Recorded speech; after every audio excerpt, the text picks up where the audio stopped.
Buenos días compañeros, continuando con el avance de la materia, hoy día vamos a resolver problemas relacionados a vectores o arrays, también se les denomina. Vamos a empezar con este problema de aquí. Este problema lo he sacado de esta página que es LetCode y hay una infinidad de problemas, la verdad, para practicar sobre arrays. Si se pueden dar cuenta, hay muchos problemas, desde dificultad fácil hasta una dificultad que sería difícil. Y pues practicando estos problemas uno puede agarrar más habilidad al momento de trabajar con vectores. En este caso hay que buscar los problemas que tengan este tópico, que es array. Y dice que hay una lista de 252 problemas. Bueno, vamos a empezar a leer y ver qué es lo que nos pide el problema. Bueno, nos dice lo siguiente: dado un array de enteros llamado nums, así se llama nuestro vector, nosotros tenemos que seleccionar dos índices distintos llamados I y J. ¿A qué se refiere con índices distintos? En la anterior clase habíamos visto que los elementos de un vector tienen asignado índices, ¿no ven? Por ejemplo, este elemento de aquí se encuentra en el índice 0. Aquí este elemento se encuentra en el índice 1, este en el índice 2 y este en el índice 3. Y nosotros nos dice que tenemos que seleccionar dos de esos índices, tales que sean distintos. Y tenemos que retornar el valor máximo de multiplicar el número en el índice I menos 1 multiplicado por el número en el índice J menos 1. Entonces tenemos que retornar el valor máximo de esta expresión, seleccionando estos dos índices. A nosotros, ¿qué es lo que nos van a dar? Solamente el vector, así, tal y como está. Y nosotros, ¿qué es lo que tenemos que imprimir? Tenemos que imprimir el valor máximo del producto definido por esta expresión de aquí. Por ejemplo, aquí nos dice que si nosotros seleccionamos el índice 1 y 2, suponiendo que el primer elemento del vector está en el índice 0, entonces si este es el índice 0, a este sería el índice 1 y este sería el índice 2. Entonces si nosotros multiplicamos estos dos números menos 1, como dicen aquí, el primer número es 4. 4 menos 1 multiplicado por ¿cuánto? Por 5 menos 1. Eso nos da 12. Y dice que este valor de 12 es el máximo valor que se puede obtener si es que nosotros seleccionamos dos de estos números. Por ejemplo, ¿qué pasa si nosotros seleccionamos estos dos? Entonces 5 menos 1 va a ser 4.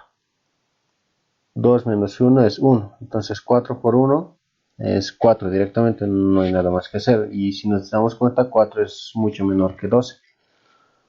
Otro, por ejemplo, estos dos de aquí.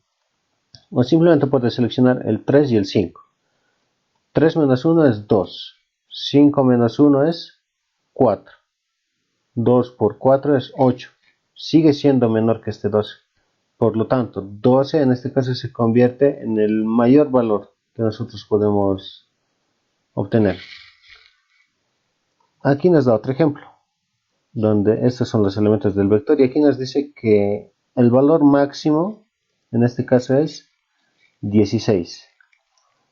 Y nos dice que es seleccionando los números que están en el índice 1 y en el índice 3. En el índice 1 sería este de aquí y el índice 3 sería este de aquí. Entonces 5 menos 1, 4. 5 menos 1, 4. Tomando este 5 de aquí. Entonces 4 por 4, 16. Y aquí nos da otro ejemplo, donde solamente tenemos dos números. Entonces, como solamente nosotros tenemos dos números, que es 3 y 7, entonces restándole 1 al 3 se quedan 2, menos 1 al 7 se hace 6, 6 por 2 es 12. Bueno, ese es el problema que nosotros vamos a resolver. Aquí nos da algunos límites. Comúnmente, o sea, cuando resuelven problemas de libros y todo eso, no van a haber límites. Pero cuando nosotros estamos resolviendo problemas que ya están en páginas web, como es en este caso, entonces sí nos dan límites. ¿Por qué nos dan límites? Pues porque nosotros podemos probar nuestro código en esta página para ver si funciona o está mal. Por eso es que nos dan límites. En nuestro caso nosotros vamos a respetar los límites. Nos dice que los elementos del vector van a estar entre 1 y 10 al cubo, que es 1000. Y que la cantidad de elementos del vector va a estar entre 2 y 500. Bueno, vamos a proceder a resolver el problema. Inicialmente tenemos que leer la cantidad de datos del vector, que en este caso es n. Luego voy a declararme un vector que se va a llamar nums de tamaño n. Y voy a leer todos los elementos de ese vector. Ya sabemos que el índice empieza en 0 y va mientras sea menor o igual que el tamaño del vector menos 1, punto y coma y más. Y voy a leer sein de nums de i. Ahora, primero vamos a notar algo. O sea, fíjense, sin importar los elementos que nosotros seleccionemos de nuestro vector, siempre los vamos a restar en 1 antes de multiplicar. Siempre vamos a hacer eso. Entonces, para estarnos evitando el problema de seleccionar el elemento y luego recién restarle 1, nosotros vamos a restar 1 a todos los elementos del vector. ¿Cómo restamos 1 a todos los elementos del vector? Bueno, nos hacemos un ciclo que vaya desde el inicio del vector hasta el último elemento. Y voy a decir que el vector en la posición i va a ser igual al valor anterior que ya existía en esa posición menos 1. Este es el valor que existía en esa posición. A ver, le voy a restar 1 y luego le voy a volver a guardar ese número en esa posición. De esta forma yo estoy restando 1 a todos los números del vector, porque voy a hacer esto desde 0 hasta n-1. Ok, entonces de aquí vamos a notar algo interesante, que es lo siguiente. Yo voy a imprimir los números del vector.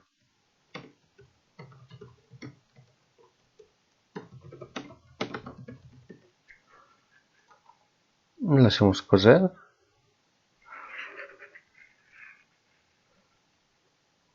Y bueno, yo le voy a decir que va a tener 5 elementos en mi vector y que estos van a ser sus elementos. 5 elementos. Fíjense, o sea, luego de hacer este ciclo de aquí, ¿qué es lo que hago? Imprimo los números también. Una vez que resto menos 1 a cada número, lo estoy imprimiendo. Entonces por eso es que me sale así. Si les resto 1, fíjense que todo está bien. 6 menos 1, 5. 3 menos 1, 2. Y así está todo el vector. Ahora sí. ¿Pero qué es lo que tenemos que hacer? Tenemos que seleccionar dos índices de nuestro vector tal que este producto sea máximo. Pero fíjense ahorita, los elementos de nuestro vector ya están reducidos en 1, ¿no ve? Entonces, ¿qué es lo que nosotros tenemos que hacer? Solamente tenemos que buscar en nuestro nuevo vector, en este de aquí, dos elementos que multiplicados nos den el máximo valor. Y eso es lo que tenemos que imprimir. Ahora, pero si nos ponemos a pensar un rato, de todos estos elementos que tenemos aquí, ¿cuáles tenemos que multiplicar para que nos dé el valor máximo? Serían estos dos si nos damos cuenta, ¿no ve? ¿Por qué? Porque estos dos son los dos números que son más grandes en todo este vector de aquí. Entonces, si multiplicamos 7 por 5 vamos a obtener el mejor valor, o sea, el máximo valor de ese producto. Entonces, esa sería la idea. Tenemos que buscar en nuestro nuevo vector los dos elementos más grandes y luego multiplicar esos elementos y esa va a ser nuestra respuesta. Entonces, ¿cómo hacemos eso? Bueno, primeramente tenemos que buscar el elemento más grande en nuestro vector. Eso es lo que vamos a buscar primero. Entonces, ¿cuál es el elemento más grande en todo mi vector? Bueno, a simple vista yo no lo sé, ¿no ve? Porque me pueden dar los números de mi vector de forma desordenada. Por lo tanto, ¿qué es lo que yo tengo que hacer? Tengo que buscar ese elemento. ¿Cómo busco el mayor elemento en un vector? Bueno, voy a hacer lo siguiente. Voy a declarar una variable que se va a llamar maxi1. En esta variable voy a guardar el elemento más grande de todo mi vector.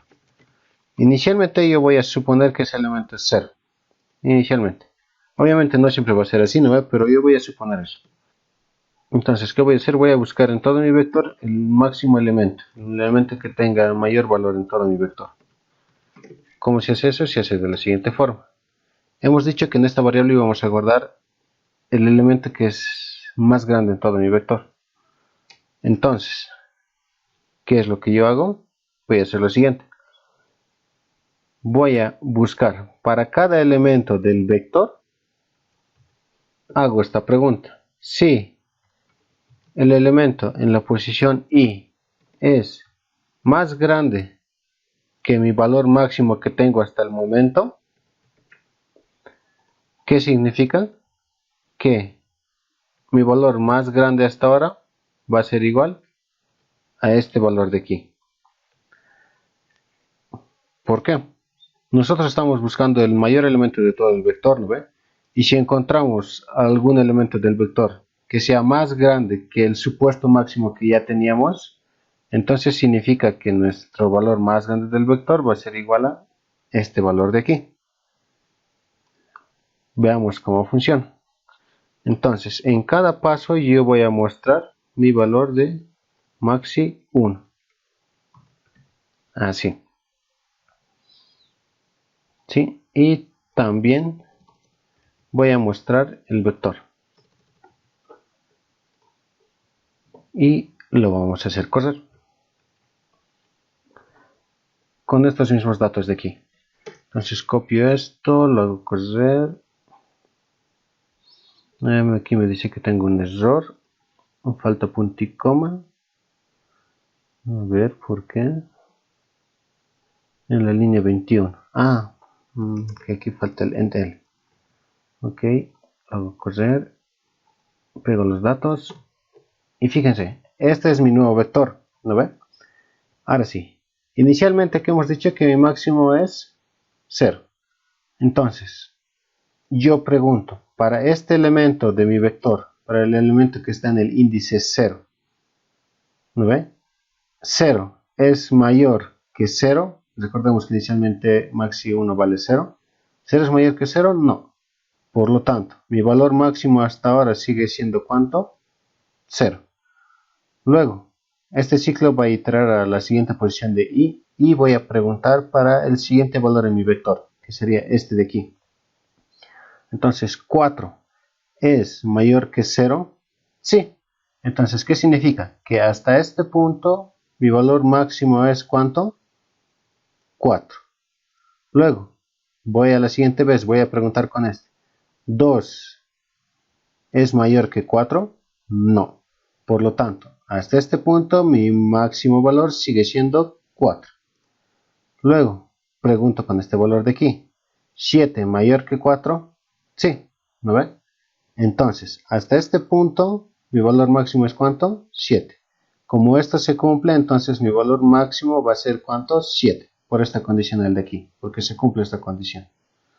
Luego voy a preguntar con el último elemento. Si es que este último elemento es mayor que 7, como en este caso no se cumple, entonces no se ejecuta la asignación y por lo tanto mi valor máximo sigue valiendo 7. Entonces, ¿qué es lo que nos dice? Que luego de que se termine de ejecutar todo este ciclo, en maxi 1 yo voy a tener el valor máximo de todo este vector. Entonces ya hemos visto que funciona, ¿no ven? Ya. Entonces, ya tenemos el valor máximo de todo este vector. Este valor de aquí. Ahí está bien. Pero luego, ¿qué es lo que tenemos que hallar? Tenemos que hallar otro valor máximo en nuestro vector, pero que sea distinto a este 7. No tiene que ser igual a este 7. Pero entonces, ¿qué tenemos que hacer? Tenemos que buscar en nuestro vector el número máximo, pero sin tomar en cuenta el 7, ¿no ve? Porque hemos dicho que vamos a buscar dos valores máximos en nuestro vector, ¿no ve? Ya tenemos este. Por lo tanto, lo vamos a ignorar y luego vamos a volver a buscar el máximo de todos los elementos del vector, pero sin tomar en cuenta ya este 7. Y luego vamos a multiplicar ese resultado por este valor de maxi 1 y esa va a ser nuestra respuesta. Ya, pero entonces, ¿cómo nosotros podemos ignorar nuestro valor de 7? ¿Cómo podemos hacer? Bueno, hay una forma que es la más correcta de poder hacer esto, que sería haciendo lo siguiente. Inicialmente me voy a declarar una variable que va a ser pos1, que va a estar inicializado en 0. ¿Qué voy a guardar en este pos1? Voy a guardar el índice donde se encuentra mi elemento máximo en el vector. Por ejemplo, en este caso, el máximo se encuentra en ¿dónde? Se encuentra en ¿qué índice? 0, 1, 2, 3. En el índice 3 se encuentra el máximo en este caso. Entonces eso es lo que yo me voy a guardar. ¿Cómo hago eso? De la siguiente forma. En la condicional, si es que esta condición se cumple, que habíamos dicho que en ese caso se actualiza mi valor de máximo al valor que está en esa posición. ¿No ven? Entonces aquí, ¿qué es lo que yo voy a hacer? Voy a decir que pos1 va a ser igual a i. ¿Por qué? Fíjense, cuando nosotros encontremos el máximo valor, esta condición de aquí se va a cumplir y se va a actualizar, ¿no ven? Entonces voy a decir que la posición donde se encuentra el máximo valor hasta este momento es la posición i. Eso es lo que vamos a hacer. Y para que se entienda un poco mejor cómo es que va cambiando el valor de i, entonces lo voy a mostrar aquí. A ver, para que se vea un poquito mejor, le voy a dar formato.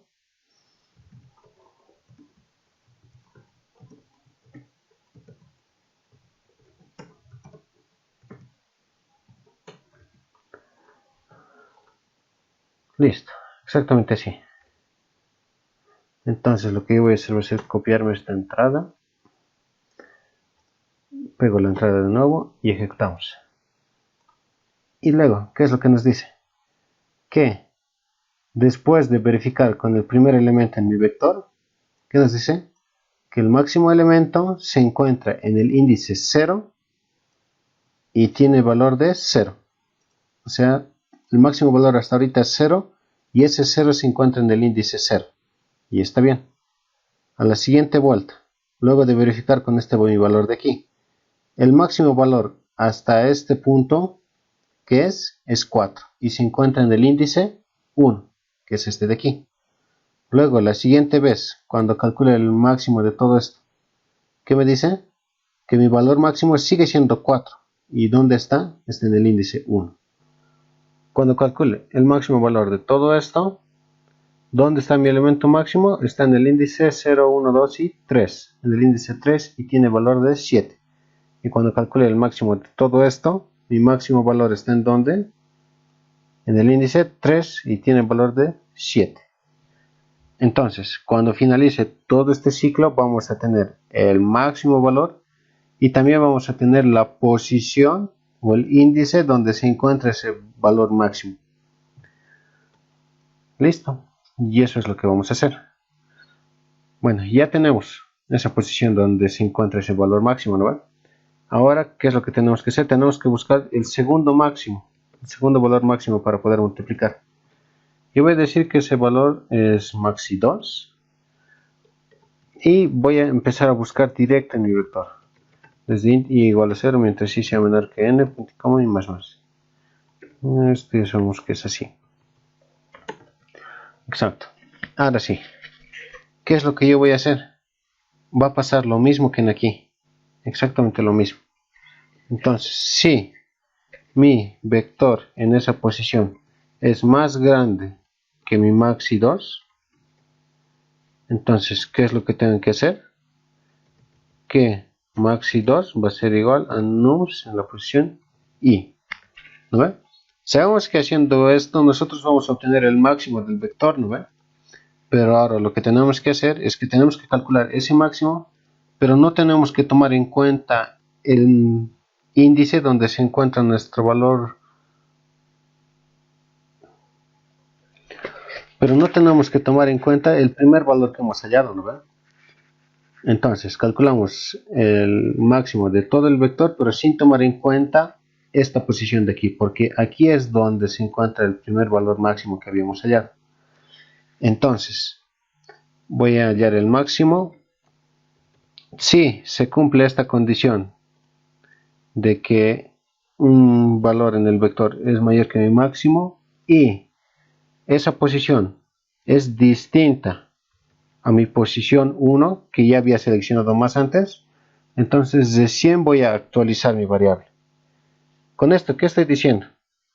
Que voy a actualizar mi valor máximo siempre y cuando mi índice por el que quiero actualizar no sea igual al índice que he seleccionado más antes. Bueno, veamos cómo funciona. Entonces aquí voy a mostrar el valor de maxi 2. Int L. Y aquí para que se note le voy a mostrar un int L. Y veamos, lo hacemos correr, pegamos los datos. Bueno, en este caso nos vamos a crear nuevos valores. 2, 3, ahí. Fíjense, para este caso, mi valor máximo, ¿dónde se encuentra? Se encuentra en el índice 5, te dice. Y tiene valor de 8. Ahora sí, yo vuelvo a buscar el máximo de todo esto, ¿no ve? Pero sin tomar en cuenta este índice de aquí. Entonces nos damos cuenta de que hasta este punto el máximo es 1. Hasta este punto el máximo es 6. Está bien. Hasta todo esto el máximo sigue siendo 6. Máximo de todo esto sigue siendo 6. Máximo de todo esto sigue siendo 6. Y el máximo de todo esto sigue siendo 6. ¿Por qué? Porque hemos dicho que no vamos a tomar en cuenta esta posición de aquí, ¿no ven? Entonces, como no tomamos en cuenta esto, el máximo sigue siendo 6. Por lo tanto, luego de haber acabado la ejecución de todo esto, vamos a tener en maxi 1 el valor máximo del vector y en máximo 2 vamos a tener el valor del siguiente elemento máximo que está después del primer elemento que hemos seleccionado. Bueno, pero ahora a nosotros nos piden hallar ese producto, ¿no ve? Entonces, ¿cómo hallamos ese producto? Bueno, simplemente multiplicamos el valor que está en maxi 1 multiplicado por el valor que está en maxi 2. Y esa sería nuestra respuesta. Y eso es lo único que imprimimos, por eso lo demás lo he comentado. Entonces ejecutamos esto y vamos a ir a los ejemplos que nos da la página web. Bueno, aquí nos da estos ejemplos. El primero es 3, 4, 5 y 2. Pero nosotros primero tenemos que poner la cantidad de elementos del vector. Y luego recién el vector. En este caso nos dice que el máximo producto de dos elementos es 12. Y sí, está bien, coincide. Bueno, vamos a ejecutar una vez más nuestro algoritmo. Entonces le vamos a dar esta entrada de aquí, que igual es de 4 elementos y tiene 1, 5, 4 y 5. La salida es 16 y justo coincide con lo que habíamos dicho.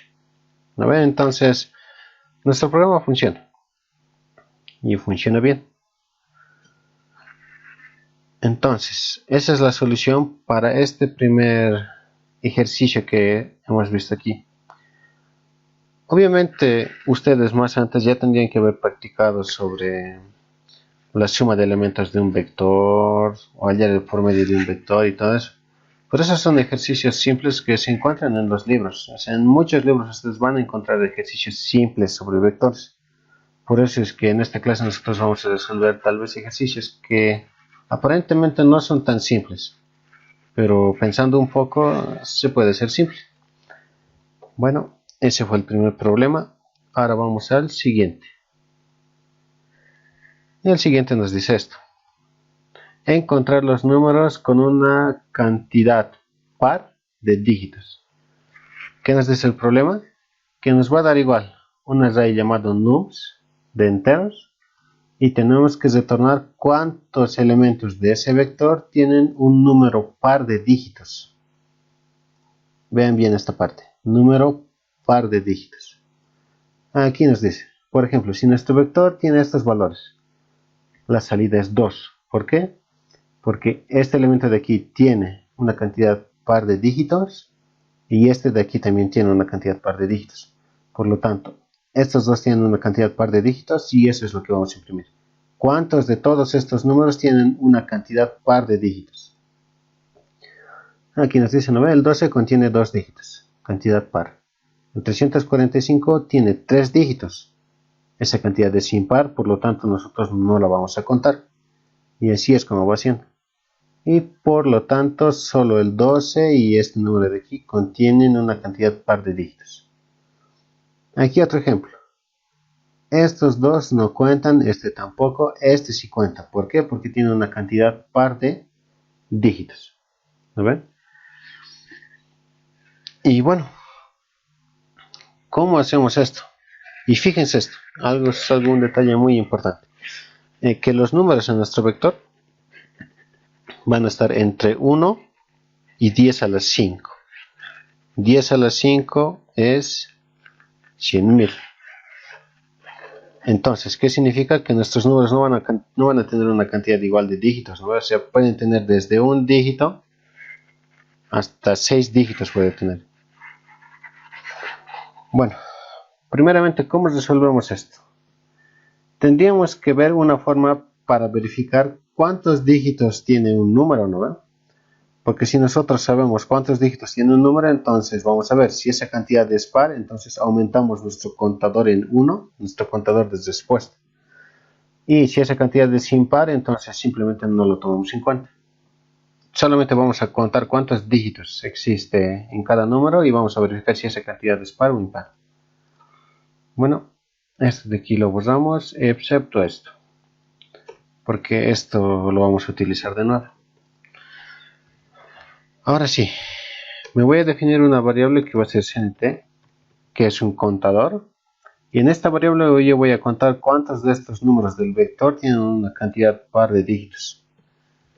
Entonces, vamos a recorrer uno por uno los elementos del vector.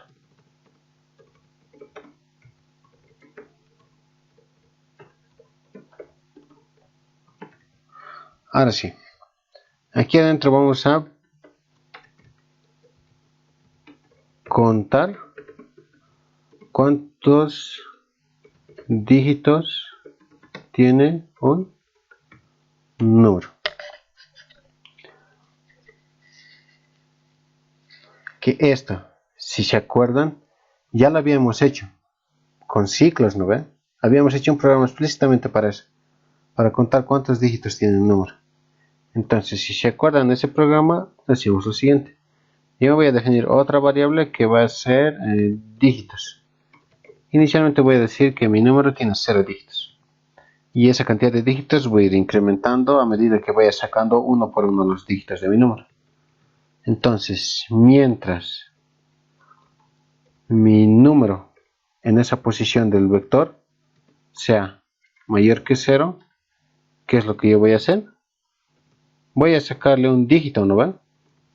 ¿Y cómo sacamos un dígito? Únicamente era dividiendo nuestro número entre 10. De esta forma nosotros eliminábamos un dígito. Entonces, si esta condición se cumple, significa que tenemos dígitos en nuestro número, ¿no ven? Y con esta instrucción de aquí, eliminamos un dígito de nuestro número. Por lo tanto, incrementamos nuestra variable dígitos en 1. Ya habíamos dicho que esta forma de incrementar una variable es válida. Y lo único que hace es que incrementa el valor de la variable dígitos en una unidad. Si dígitos valía 4, cuando se ejecute esto, va a valer 5. Así. Y entonces sabemos que este ciclo va a terminar en algún punto. ¿Por qué? Pues cuando ya elimine todos los dígitos de mi número se hace 0, ¿no ve? Por lo tanto esta condición ya no se cumple y el ciclo se acaba. Entonces, una vez que haya contado ya la cantidad de dígitos de este número, voy a preguntar si esa cantidad de dígitos es par. ¿Cómo pregunto si es par? Solamente haciendo esto. Entonces, si esa cantidad de dígitos es par, voy a incrementar mi contador de respuesta en 1. Y si esa cantidad es impar, entonces no hago nada, ¿no? Por eso es que por else no hago nada, o sea, ni siquiera escribo lo que se va a hacer por else. por el caso contrario. Entonces, veamos cómo va a funcionar este algoritmo. A ver, aquí voy a mostrar code, número, y voy a mostrar mi valor de nums en la posición i, en L, y luego aquí voy a mostrar cómo mi número va reduciendo en la cantidad de dígitos, y también voy a mostrar cuántos dígitos ya se han contado. Y van a ver que haciendo esto se va a ver mucho mejor.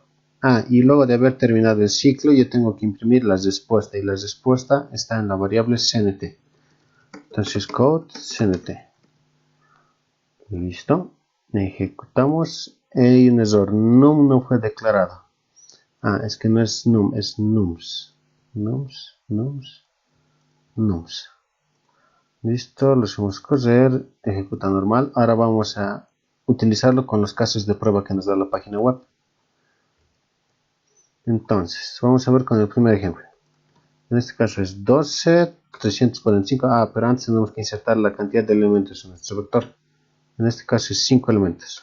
Primero es 12, luego el siguiente es 345, luego el siguiente es 2, 6 y 7896.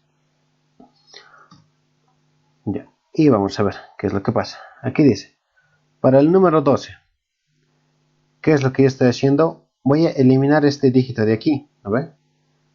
Por lo tanto, mi número ahora es solamente el 1. Y hasta ahora yo he contado un dígito. La siguiente vez que se ejecuta el ciclo, yo voy a eliminar este 1 de aquí, ¿no ve? Por lo tanto, mi número se hace 0. ¿Y cuántos dígitos tenía hasta el momento? Tenía 2. Probemos con este.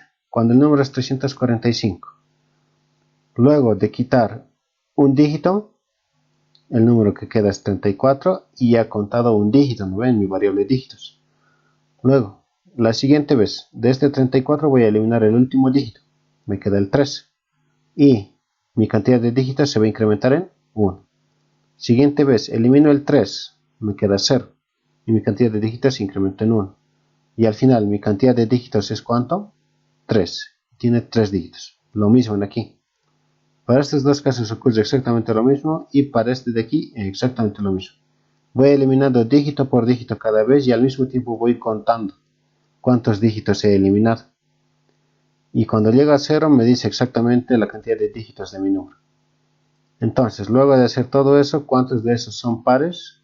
Únicamente es el número 12 y este número de aquí, el 7896, que tiene 4 dígitos. Por lo tanto, solo hay 2 números que tienen esa cantidad par de dígitos. Y probemos con la siguiente entrada, que sería esta de aquí. Entonces, ejecutamos de nuevo. Y en este caso nos dice que nuestro vector tiene 4 números. El 5555, 901, 482 y 1771. Veamos, el 555 tiene ¿cuántos? 3 dígitos. El 901 tiene 3 dígitos. 482, 3 dígitos. Y este número de aquí, 4 dígitos. Por lo tanto, solamente hay un solo número que tiene una cantidad par de dígitos. Entonces, esta es nuestra respuesta, ¿no ven? La salida es 1. Entonces significa que nuestro programa funciona y funciona bien. Y si ustedes se fijan, ya hemos utilizado el conocimiento de otras clases acerca de calcular la cantidad de dígitos, verificar si un número es par o impar y todo eso. Y fíjense en este caso. O sea, yo he mezclado dos ciclos. El primer ciclo lo he hecho para recoger el vector, y adentro de ese ciclo le he puesto otro ciclo while que hacía la operación de contar los dígitos.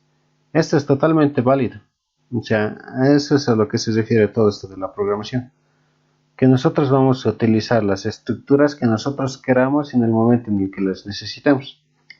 Por ejemplo, fíjense, para entender todo este código ustedes tendrían que saber ciclos, condicionales y las operaciones básicas. Entonces, todo sirve en el mundo de la programación. O sea, cualquier conocimiento que ustedes tengan les va a servir de alguna que otra forma. Bueno, ahora sí, vamos a pasar a resolver otro problema. El siguiente problema dice lo siguiente: encontrar n números que sean únicos, tal que su suma sea 0. Por ejemplo, a nosotros nos dice que nos van a dar un entero n y tenemos que retornar un array que contiene n números únicos, un array de números enteros, tales que la suma de todo el vector sea 0. Por ejemplo, en aquí nos dice que nos van a dar nuestra n igual a 5. Entonces, ¿qué es lo que nosotros tenemos que imprimir o tenemos que devolver? Un vector de 5 elementos, tal que la suma de los elementos de todo este vector sea ¿cuánto? 0. Veamos, sumemos. 4 más 3 es 7, más 1 es 8. Menos 7 menos 1 es menos 8. Más 8 menos 8 es 0. Aquí dice que estos otros vectores también pueden ser aceptados. Menos 5 menos 1, 1, 2, 3. Si sumamos todo nos damos cuenta que eso vale 0. Igual lo mismo en aquí. 4 más 2 es 6. Y menos 2 menos 3 menos 1 es menos 6. Por lo tanto 6 menos 6 es 0. Aquí nos da otro ejemplo. Para cuando n vale 3. Que en este caso nos dice es este vector la respuesta. Pueden haber múltiples respuestas, pero la cosa es que aquí nosotros le demos un vector de elementos únicos, tal que se cumpla esta condición de aquí, de que la suma de los elementos sea 0. Eso es lo único que nos pide. Y fíjense, cuando n es igual a 1, en este caso sí hay una única respuesta, ¿no? Que es 0. No puede valer 2 ni 3, porque sumados todos esos valores no nos va a dar 0. Entonces, ese es el problema. Y una restricción más que nos dice es que todos los elementos del vector tienen que ser únicos. Por lo tanto, yo no puedo llenar mi vector de puros ceros. Sería una solución válida, ¿no ve? Porque la suma sería 0. Pero no cumple esta condición de aquí, de que sean elementos únicos. Entonces no puedo hacer eso. Pero entonces vamos a ver algo interesante en aquí. En este caso es muy importante hacer un análisis antes de implementar cualquier solución. El análisis es el siguiente. Vamos a hacernos ciertas preguntas. ¿Qué pasa si n es par? Es decir, ¿qué pasa si n puede valer 2, 4, 6, 8, 10 y así sucesivamente? Entonces yo les voy a proponer lo siguiente. ¿Qué pasa si cuando n vale 2, mi vector de respuesta es este de aquí? ¿Para cuando n vale 2? ¿Sería válido? Sí, ¿no ve? Es válido. Todos los elementos son distintos y dan suma 0. Siguiente vez. ¿Qué pasa si mi n vale 4? Podría ser esto. Menos 2 y 2. ¿No ve? Sumándole menos 2 y luego sumándole más 2, la suma sigue siendo 0. Y todos mis elementos siguen siendo distintos. Y para que se den cuenta de por dónde va la idea, fíjense cuando n vale 6. Aquí le doy menos 3 y aquí le doy 3. ¿No ve? Entonces, ¿qué es lo que pasa? Que como mi cantidad de elementos es par, entonces yo cada vez voy a ir añadiendo siempre un número y su respectivo negativo. De esa forma me aseguro que la suma de mi vector siga siendo 0. Por ejemplo, si quiero construir la respuesta para cuando n vale 8, ¿qué es lo que tendría que hacer? Aumentarle aquí menos 4 y aumentarle aquí más 4. ¿Por qué? Porque yo sé que todo esto ya da 0, ¿no ve? Entonces haciendo esto la suma va a seguir siendo 0. Y como todos los elementos son distintos, entonces las dos condiciones se cumplen. Esto es para cuando n vale 8. Entonces esta sería mi solución si n vale 8. Vamos a codificarlo. Entonces, vamos a preguntar, pero antes de hacer cualquier cosa, preguntamos. Si n es par, entonces vamos a codificar esta solución. ¿Cómo codificamos esta solución? A ver, tal vez para ayudarnos yo pueda hacer lo siguiente. O sea, ya sabemos que todos estos suman 0, ¿no ve? Si los reordeno de otra forma, van a seguir sumando 0. A ver, de este de aquí. ¿Qué pasa si mis números yo lo hago así? Menos 1, 1, menos 2 y 2. No he cambiado los números, no he solamente modificado su orden, pero la suma sigue siendo 0. En aquí, ¿qué pasa si le doy menos 3? 3. No, empezaré con menos 1. Menos 1, 1. Menos 2, 2. Menos 3, 3. Siguen siendo los mismos números, solamente que ahora tal vez sería un poco más fácil de codificarlo de esta forma. ¿Por qué sería más fácil de codificarlo? Pues fíjense, o sea, cada dos elementos van a ser los mismos en cuanto a valor, ¿no ve? Solamente va a cambiar el signo en algunos. Entonces, esto es más fácil de codificar que codificar hacer todo esto. Entonces, como práctica, ustedes pueden intentar codificar de tal forma que su vector les salga así siempre, de esta forma, para cualquier sea el valor de n. Entonces, esa sí podría ser una muy buena práctica, la verdad. Les puede enseñar muchas cosas al hacer este tipo de vector, al hacer esta implementación. Bueno, entonces, ¿cómo lo implementamos? En este caso vamos a ver que modificar los ciclos a nuestro antojo siempre es lo mejor. ¿Por qué? Vamos a hacer esto. For int i igual a 0, punto y coma, mientras i sea menor que igual que el tamaño menos 1, punto y coma y más. Listo. ¿Qué es lo que yo voy a hacer aquí? Fíjense, en cada elemento de mi vector, ¿qué es lo que pasa? Fíjense, este es el índice 0, ¿no ven? Entonces, ¿qué es lo que pasa? Pasa lo siguiente, que los primeros dos números empiezan en 1, ¿no ves? Son 1, solamente que el primero es negativo y el segundo es positivo. Pero siempre se va a cumplir eso en mi respuesta que estoy formando. Entonces, como ahorita estoy en la primera posición, voy a decir lo siguiente. Pero antes tengo que declarar un vector. En este caso me lo voy a declarar aquí afuera. Porque no me importa del tamaño que sea, la cosa es que sí o sí tiene que ser declarado. Bueno, entonces aquí voy a decir que nums en la posición i va a ser igual a ¿cuánto? A 1. Y nums en la posición i más 1 va a ser igual a 1. En este caso esto que sea menos 1. Con esto que estoy haciendo, como i vale 0, voy a decir que el primer elemento sea 0. Y aquí, ¿qué es lo que estoy haciendo? Estoy sumando más 1. Entonces 0 más 1 es 1. Entonces, en mi vector, en el índice 1 se va a guardar el 1. ¿No ven? Pero fíjense esto. O sea, cuando i vale 0, ya está bien. ¿No ven? Ya hemos creado estos dos elementos. Pero cuando i valga 1, porque el incremento se hace aquí. Yo cambio el valor de mi variable aquí. Aquí lo único que estoy haciendo es utilizar como apoyo esta mi variable. Le estoy sumando al valor que tiene este, estoy agregando 1, pero no estoy modificando la variable. Solamente estoy utilizando su valor. En aquí sí estoy modificando. Entonces, solamente cuando llegue a este punto se va a modificar mi variable. Entonces, ¿qué pasa si yo hago esto? Cuando i vale 0, y hasta esto hemos dicho, ¿no ve? Pero cuando i valga 1, va a estar en aquí. Y va a decir que el número en esta posición que se valga menos 1. Y en la siguiente que se valga 1. Y si se dan cuenta, eso ya está mal. O sea, nos va a salir todo mal.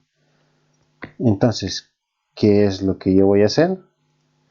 Pues bueno, voy a hacer lo siguiente. Voy a decir que mi incremento de variable no va a ser de 1 en 1, sino que va a ser de 2 en 2. Veamos qué pasa cuando esto vale de 2 en 2. Entonces, luego de mostrar Bueno, luego de recorrer todo el vector, yo lo que voy a hacer va a ser mostrar.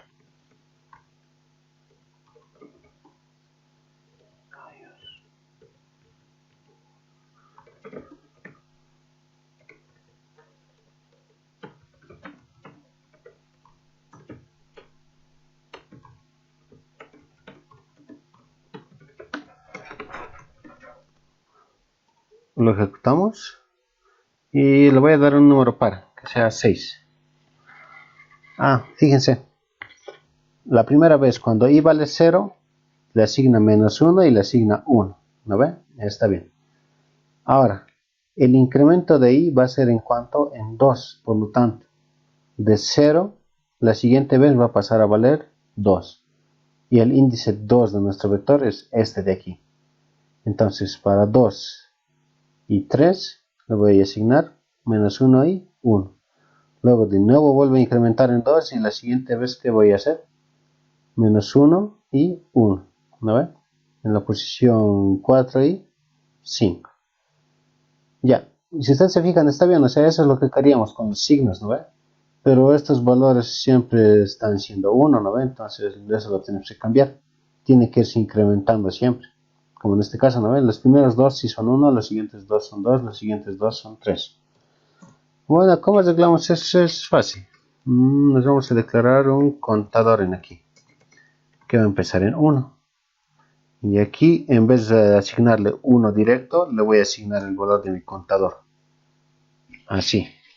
Y una vez que haya asignado estos valores, voy a incrementar ese mi contador en 1. Así. La primera vez se va a asignar -1 y 1. Pero la siguiente vez que vuelva a ejecutarse el ciclo, este mi valor ya no va a valer 1, sino que va a valer 2, ¿no ve? Entonces va a asignar -2 y 2. Veamos. Le damos 8. Y fíjense, ya nuestra respuesta nos la genera bien, ¿no? Todos son distintos y los signos son intercalados. Le daremos otro valor más, 2. Funciona bien. Y ya está. O sea, ya hemos hallado la respuesta para cuando mi n es par. Y esto, si ustedes se fijan, funciona para cualquier valor par. ¿Qué pasa si yo le doy, no sé, 10? Funciona bien. ¿Qué pasa si yo le doy 16? Sigue funcionando bien y va a seguir funcionando bien. Ya, pero ahora, ¿qué pasa si n es impar? Vamos a ver esto. Si n es impar, impar aquí, entonces me dice que los tamaños van a estar desde 1, 3, 5, 7, 9 y así sucesivamente. Entonces, si n vale 1, hemos dicho que la única solución posible es 0. Si la n vale 3, voy a decir lo siguiente, que mi solución va a ser igual a esto y esto. Si n vale 5, yo voy a decir que mi solución va a ser esta de aquí. ¿Todos los elementos son distintos? Sí. ¿Todos suman 0? Sí. Pero fíjense algo interesante. Cuando n vale 3, utilizo la solución de cuando n vale 2, solamente aumentándole un 0 al final. Lo mismo en aquí. Si n vale 5, entonces hago todo esto de aquí, solamente que le inserto un 0 al final. Y este mi vector de aquí es mi solución de cuando n vale 4. Entonces, ¿qué podemos sacar de aquí? Que nosotros podemos reutilizar este código. Podemos reutilizarlo. Y cuando n es impar, lo único que vamos a decir es que al último elemento de mi vector se va a hacer 0. En este caso, para cuando valga 7, sería utilizar mi solución de 6 y añadirle un 0 al final. Bueno, ya tenemos el algoritmo cómo va a resolver, ¿no? O sea, voy a copiar casi este código de aquí, solamente que le voy a rebajar mi valor de n en 1 y luego voy a incrementarle a la última posición el valor de 0. Bueno, entonces, En caso contrario de que mi valor sea impar, voy a copiarme todo este código, así, exactamente así. Solo que, ¿qué es lo que voy a cambiar? Que mi valor de n, voy a calcular la respuesta para cuando esto vale 6, o sea, cuando n vale 6. Entonces, le voy a tener que restar un valor más aquí. Va a ser menos 2. ¿No ve? Porque para generar la solución para cuando n vale 7, genero mi solución para cuando n vale 6 y luego recién agrego el último elemento. Entonces, por eso voy a iniciar en 0 y voy a iniciar hasta una posición que va a ser menos 1 desde donde tenía que haber llegado más antes. O sea, restándole 1 al tamaño de mi vector. Este ciclo se ejecuta normal y luego voy a decir que nums en la última posición de mi vector, recordemos que cuando n es impar, la última posición del vector es esta de aquí. ¿No ven? Entonces, la última posición de mi vector va a ser igual a 0. Y listo. Con esto ya estaría resuelto. Veamos cómo funciona. Le voy a dar el valor de 5. Fíjense, genera mi respuesta para 4. ¿No ven? Y luego la aumenta a la última posición el valor de 0. Y entonces funciona perfecto. ¿Qué pasa si le damos el valor de 0? Bueno, obviamente no existe un vector de tamaño 0. ¿Qué pasa si le damos el valor de 1? Está bien. ¿No ven? Nos genera el 0. Si le damos el valor de 2, nos genera lo que ya habíamos hecho más antes. Si le damos el valor de 3, nos genera todo correcto. Bueno, entonces esa es la forma de resolver. Si ustedes se dan cuenta, la solución es muy parecida, ¿no va? Pero antes siempre hay que hacer un análisis previo para ver qué son las cosas que necesitamos y cómo podemos lograr esas cosas.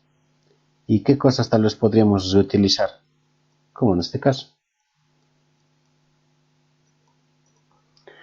Y bueno, vamos a continuar o terminar con el último problema, que en este caso es tal vez un poquito más largo, pero dice que vamos a calcular la distancia, el valor de la distancia entre dos vectores.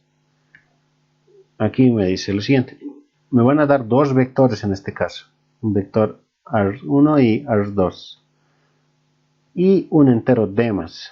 Estos tres datos me van a dar por teclado. Y luego, ¿qué me dice? Voy a retornar el valor de la distancia entre esos dos arrays. Pero el valor de la distancia, ¿a qué es igual? Aquí dice que está definido como el número de elementos en mi primer vector, tales que no haya ningún elemento en mi segundo vector que haga que se cumpla esta condición. Entonces, repitiendo una vez más, voy a calcular cuántos elementos de mi primer array cumplen esta condición de que no exista ningún elemento en el segundo array tal que se cumpla esto, donde mi primer elemento de mi primer vector, donde el elemento de mi primer vector menos cualquier elemento de mi segundo vector sea menor o igual al valor d que nos da. Tal vez viéndolo así suena complicado y tal vez ni siquiera se entiende. Bueno, pues para eso están los ejemplos. Entonces, ¿qué es lo que nos dice? Vamos a verificar para cuando el primer elemento de mi vector vale 4. ¿No ven? Entonces tenemos lo siguiente. Vamos a aplicar 4 menos el primer elemento de mi segundo vector, que es 10. Hacemos esa resta y le sacamos valor absoluto. Luego hacemos lo mismo abajo. ¿No ven? Sigo teniendo este mi primer elemento, solamente que voy a tomar el 9 como mi segundo elemento del vector. Entonces hago esto. Y lo mismo, luego tomo el siguiente elemento del segundo vector y hago esto. Siguiente elemento del otro vector y hago esto y todo lo calculo en valor absoluto. Entonces, ¿qué me dice? Que este mi valor, por así decirlo, es válido si nunca se ha cumplido esta condición para este mi valor de aquí. En este caso, vamos a ver si el 4 es válido. ¿Alguna vez se ha cumplido esta condición de que la diferencia del valor absoluto sea menor o igual a mi valor de d? Recordemos que en este caso d vale 2. Pero fíjense aquí, esa diferencia nunca ha sido menor o igual que 2, ¿no ve? Por lo tanto, mi valor de 4 es un valor válido, que yo lo tengo que contar. Veamos para lo siguiente, para el 5. Hacemos el mismo proceso si se dan cuenta. Agarramos el 5 y les restamos uno por uno los números de mi segundo vector. Y luego verificamos si alguno de estos números de aquí es menor o igual que 2. Como en este caso ninguno de esos elementos es menor o igual que 2, ¿qué significa? Que mi elemento también es válido. O sea que también lo tengo que contar en mis respuestas. Ahora veamos para el último elemento de mi primer vector, que es 8.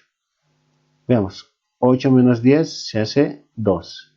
Y todas estas operaciones se hacen como corresponde.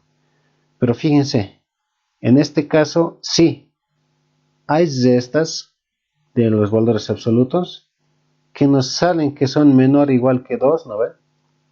Entonces, como en este caso hemos encontrado por lo menos una de esas restas que es menor o igual que 2, entonces no vamos a tomar en cuenta este elemento. Por lo tanto, este elemento sería inválido para nosotros. Por lo tanto, no lo contamos. Entonces, ¿cuáles son los únicos elementos válidos en este caso? Son estos dos de aquí. Y por eso la respuesta es 2. Entonces, recordando una vez más, un elemento es válido siempre y cuando nunca se cumple esta condición de aquí. Si nunca se cumple esta condición de aquí, entonces es válido mi número. Pero si se cumple por lo menos una vez, como en este caso se cumple 3 veces, entonces este elemento se vuelve inválido. Veamos aquí otro ejemplo. Bueno, en este caso ya no nos explica tan detalladamente, pero aquí nos dice que la respuesta tiene que ser 2 y aquí la respuesta tiene que ser 1. Y fíjense, los valores pueden ser negativos.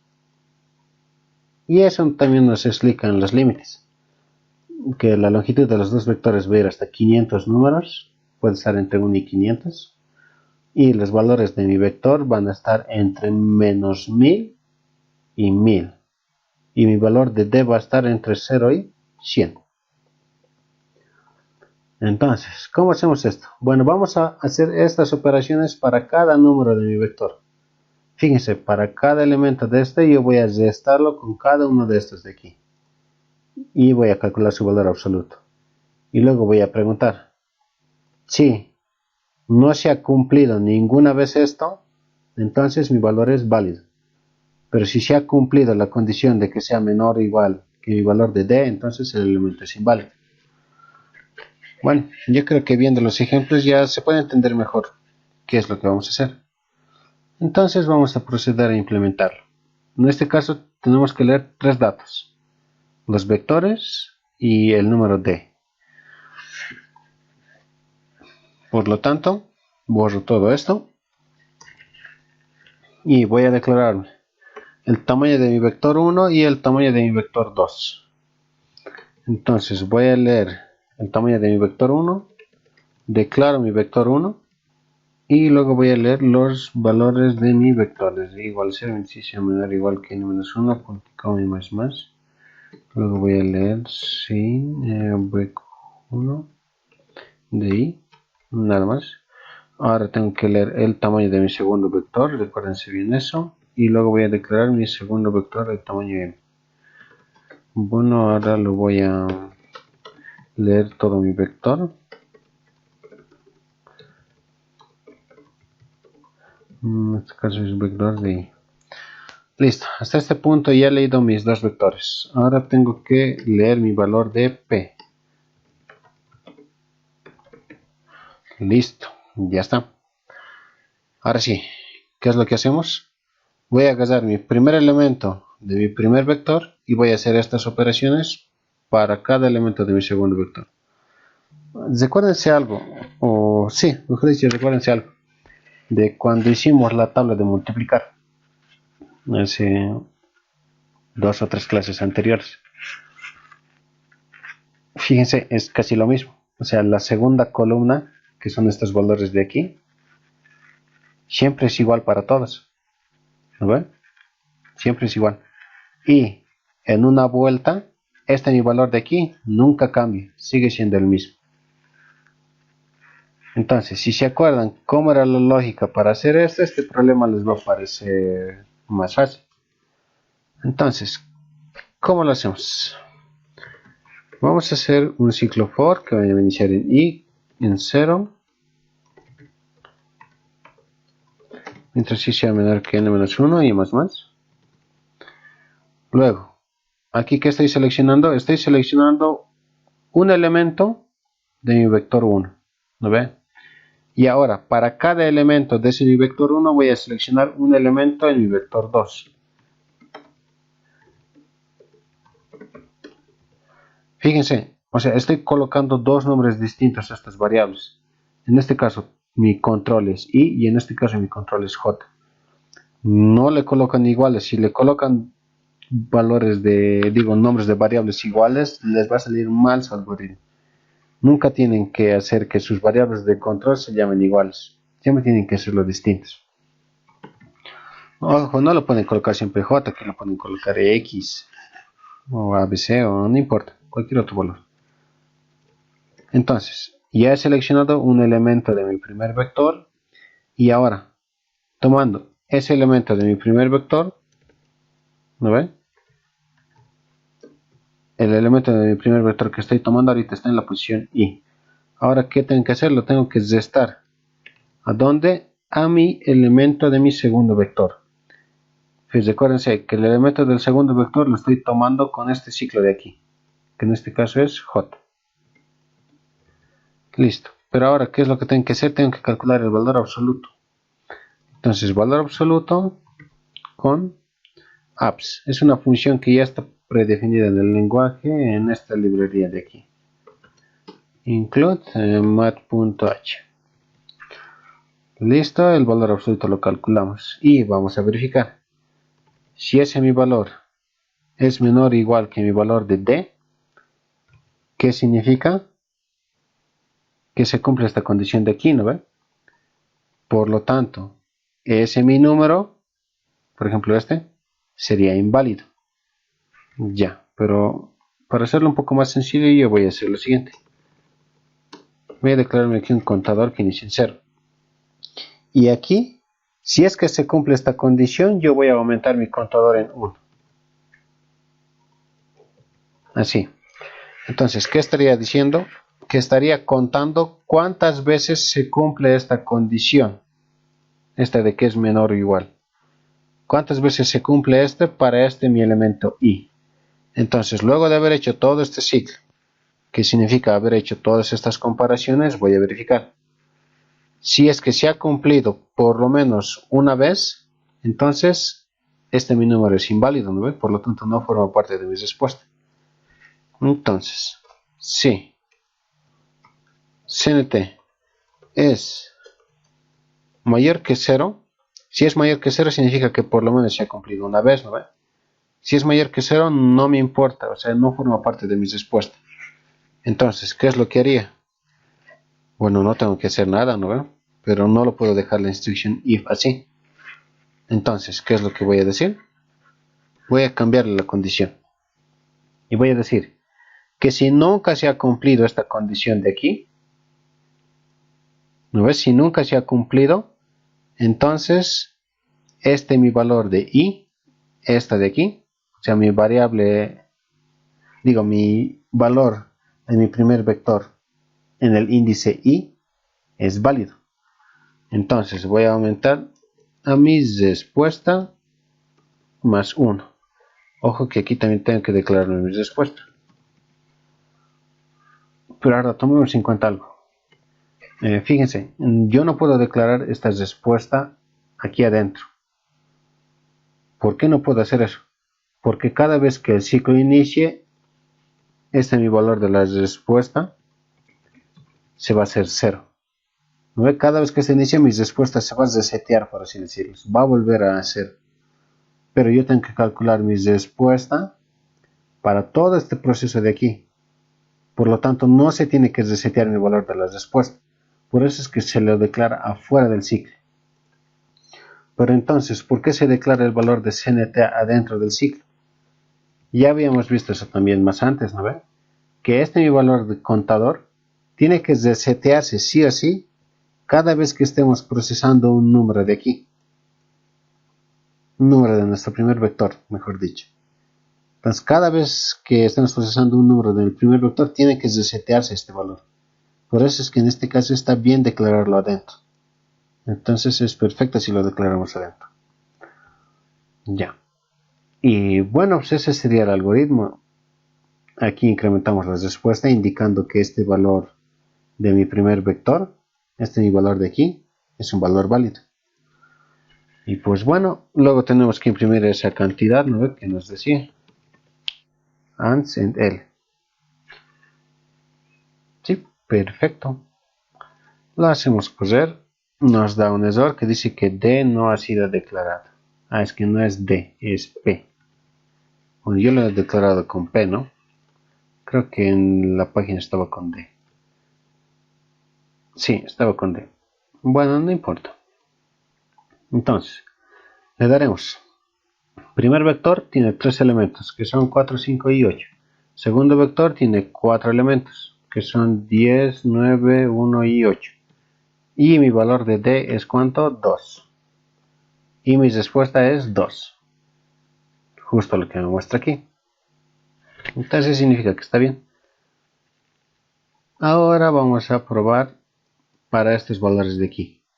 Aquí dice que la respuesta también es 2, pero en este caso la respuesta es 1. Entonces volvemos a ejecutar. ¿No? Y nuestro primer vector tiene 4 elementos, que es 1, 4, 2 y 3. Nuestro segundo vector tiene 6 elementos, que en este caso es menos 4, menos 3, 6, 10, 20, 30. Y por último, el valor de D es 3. Y nos sale 2. Está bien. Y vamos a probar con este último caso más. En este caso tenemos 4 valores. 2, 1, 100 y 3. El siguiente son 5 valores.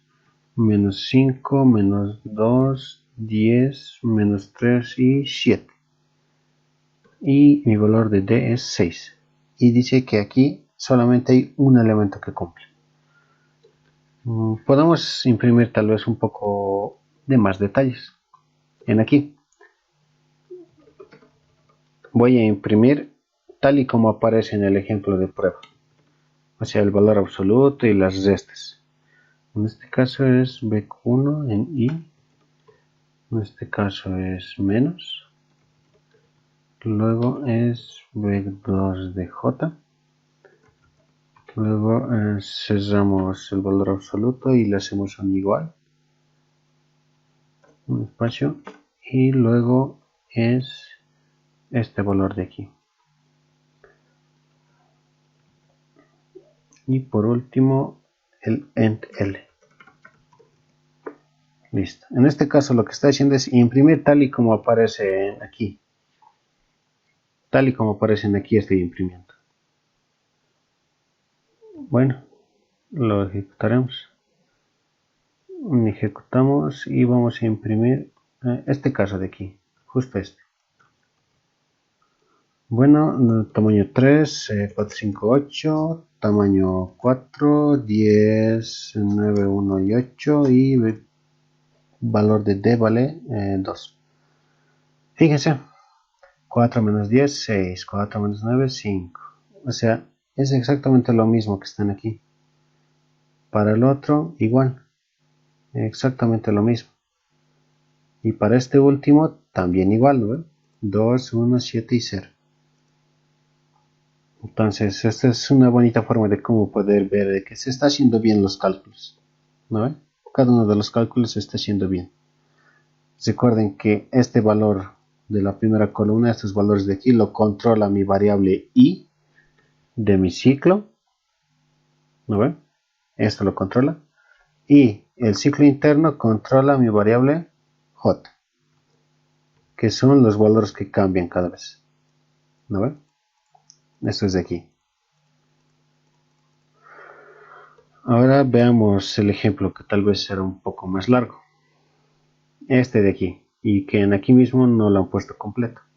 Pero nosotros vamos a hacer o vamos a ver todas las operaciones que se realicen. En este caso es 4, 2, 1, 100 y 3.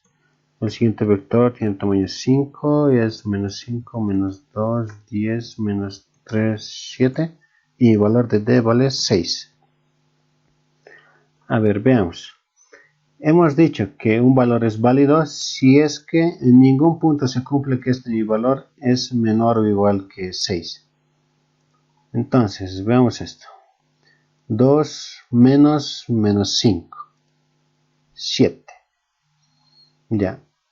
Para todo este valor, cuando estoy verificando para este valor de 2, ¿alguna vez se hace menor o igual que 6? Sí, ¿no ve? Se hacen aquí, se hacen aquí, se hacen aquí. Por lo tanto, este valor de aquí, que es el 2, ya no lo tomo en cuenta para mis respuestas. Veamos en aquí. ¿Alguna vez se hace menor o igual que 6? Sí, se hacen aquí, en aquí, en aquí y en aquí.